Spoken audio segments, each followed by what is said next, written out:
Hi there, it's Marta Lucia here with an easy tutorial using stands from Joy Clair Designs.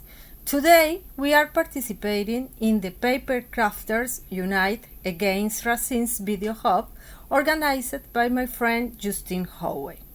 Below in the description box you will find the link to her blog with more information about this event. Let's start with the background. I decided to create a dynamic and geometric background. I just masked the borders of my top layer and using masking tape and distress Oxyde inks to create this look. All the colors of ink that I am using are detailed in the description box. To create this type of design, it's very important that you select small areas and do them one by one.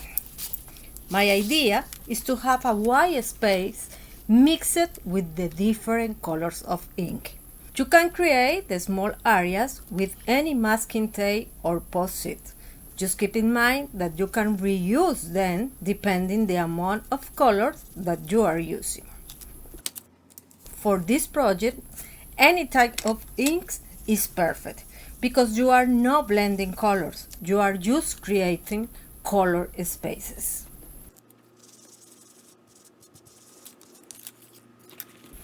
After removing the masking tape and masking borders, I stamped the images with VersaFine Onyx.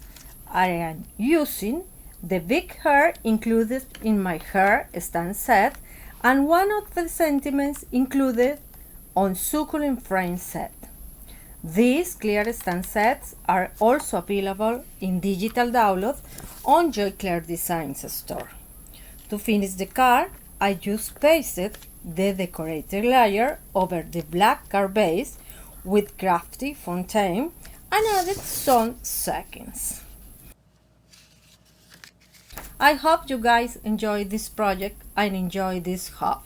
We are a great community united by love and friendship. Thank you for watching, and to continue with the hub, just click the link below in the description box. Bye bye!